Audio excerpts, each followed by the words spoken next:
Alors, elle avait 12 ans. Elle a été violée, torturée, puis tuée. C'est la petite Lola.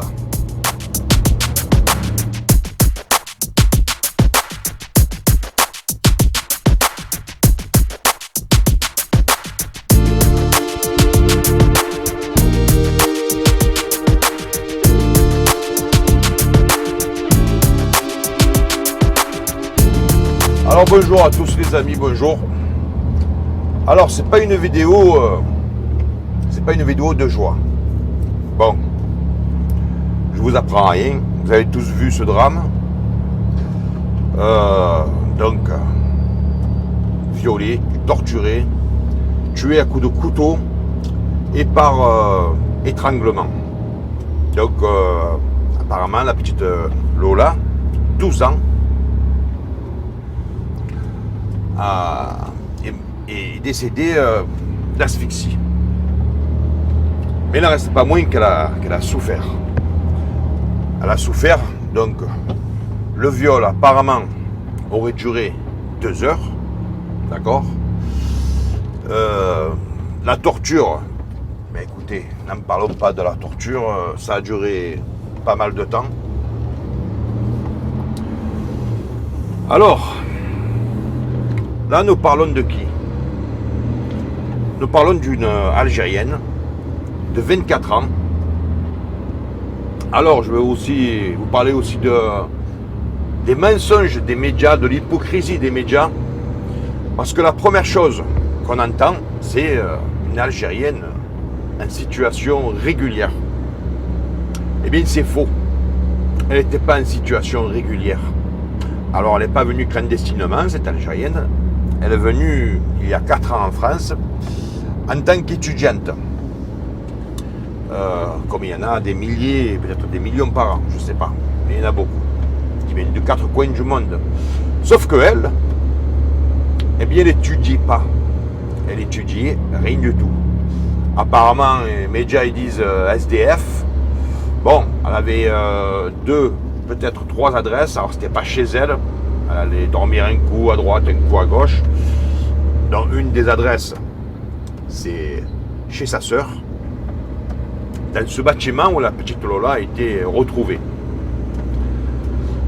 Alors donc, quand je vous dis que les médias racontent des salades, donc ils disent en situation régulière, ce n'est pas vrai parce qu'elle était en situation irrégulière, elle devait quitter la France, elle devait quitter le pays.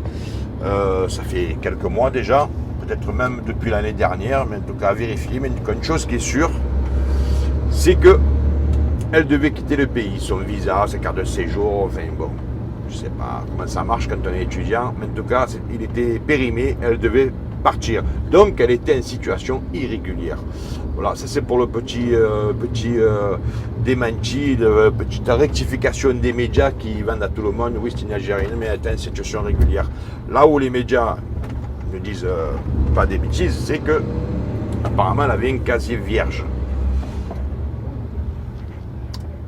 Alors un casier vierge, ben écoutez, en tout cas aujourd'hui il ne le sera plus. Mais je ne vais pas encore cibler parce que c'est une étrangère. Quoique, on pourrait. Regardez, il y a 2 semaines, je ne sais plus d'où il venait, de Noirs, mais je ne sais plus de quel pays, qui viole du Niger, je crois. Du Niger ou je ne sais plus où. Non, c'était pas du Nigérian. Bref, à Nantes, qui viole une femme. Non, ils n'étaient pas 2, pardon, ils étaient 3.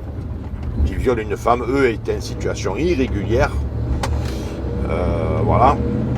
Ensuite, nous avons un Afghan qui violait, pareil, en situation irrégulière, qui viole une femme chez elle, en banlieue parisienne. Et là, nous avons cette Algérienne qui tue. Voilà, qui vole, qui torture et qui tue. Là, ce que je voudrais vous parler, donc on va pas encore dire, oui, des étrangers qui tuent des Français, hein. Mais imaginez ce que cette petite, elle a enduré. Moi, j'ai une petite fille qui a 12 ans. vous le dis, c'est la vérité. 12 ans, pile. Vous savez l'état d'esprit d'une petite fille de 12 ans, ce que c'est? C'est ouais, j'ai eu ma meilleure amie, on s'est disputé, je sais plus si c'est ma meilleure amie. 2 jours après, alors comment ça va? Oui, on s'est réconcilié, c'est toujours ma meilleure amie. Enfin voilà l'état d'esprit d'une fille de 12 ans. Voilà, c'est l'état d'esprit. Essayez d'imaginer ce qu'elle lui a fait. Donc, elle l'a violée, ça on le sait, mais elle l'a également obligée à lui faire des choses à elle. C'est-à-dire qu'elle lui a dit à la gamine de 12 ans, fais-moi ci, fais-moi ça, je ne vais pas... Bon, nous évoquer tout ce qu'elle a fait, mais apparemment elle a raconté des choses. Elle l'a obligée à lui faire des choses sexuelles. À 12 ans. À 12 ans. À l'âge où on se préoccupe si notre ami est vraiment notre ami. Enfin voilà. Et il a lacéré de plusieurs coups de couteau. Donc apparemment d'autres coups de couteau seraient post-mortem puisqu'elle serait morte avant d'asphyxie. Bon.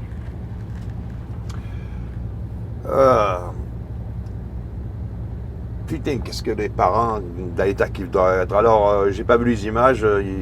Bon, apparemment, le président les a reçus aux parents. Bon, j'ai pas vu les images, je ne vais pas commenter ce que j'ai pas vu. Mais qu'est-ce qu'elle risque cette fille-là? 24 ans, vous imaginez? Elle vient en France pour soi-disant étudier. Elle a étudié rien du tout. Et vous avez vu le carnage qu'elle fait. Alors, je ne vais pas encore rentrer dans ce truc, parce que là, je voudrais vraiment parler d'autre chose. Je ne veux pas rentrer dans racisme anti-blanc, bien qu'on peut faire la jonction, hein, parce que une petite blanche, et j'ai envie de dire encore une fois, mais c'est pas ça. Cette femme-là, ce monstre, je ne sais même pas si on peut dire une femme, un animal, il tue pour manger. Cela dit, elle aurait dit aux policiers qu'elle aurait bu son sang.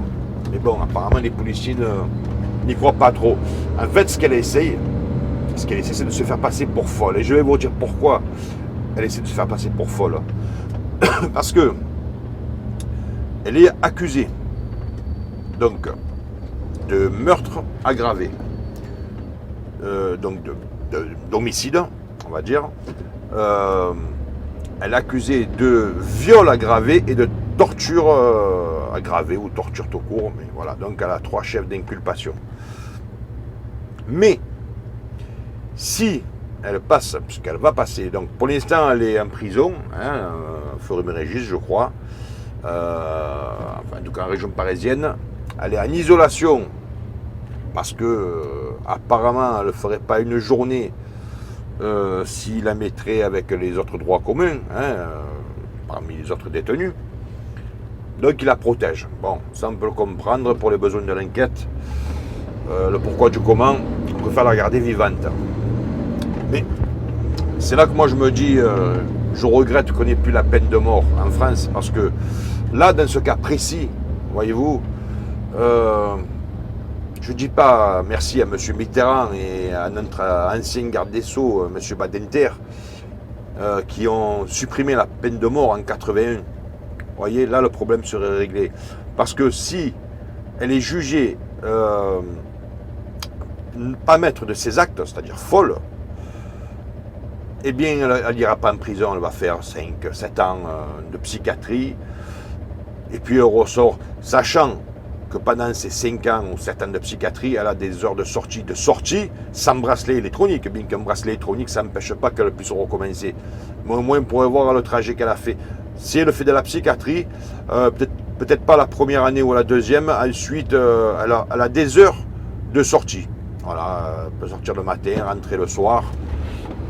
Voilà. Si jamais elle prend perpète, donc si elle est reconnue maître de ses actes, donc la réclusion criminelle, je crois que perpète en France, si je ne dis pas de bêtises, c'est 30 ans. Mais elle ne fera pas, même dans ce cas précis, elle ne fera pas 30 ans. Elle ne les fera pas. Parce que, comme tout le monde, elle va bénéficier de la conditionnelle. Alors la conditionnelle, c'est pas compliqué. C'est divisé par 2. Donc 30 ans par 2, ça fait 15 ans. 15 ans, pour peu qu'elle travaille, qu'elle se tienne bien en prison, elle va bénéficier de ce qu'on appelle la bonne conduite. Donc de 15 ans, mais je vais vous dire, elle ne fera même pas 10, peut-être 7, peut-être 8.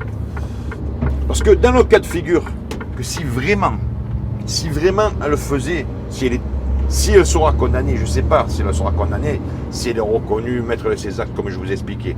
Mais si jamais elle fait 30 ans, elle a 24 ans, elle sortira à 54 ans, elle peut recommencer. À 54 ans, elle est en pleine possession de ses moyens.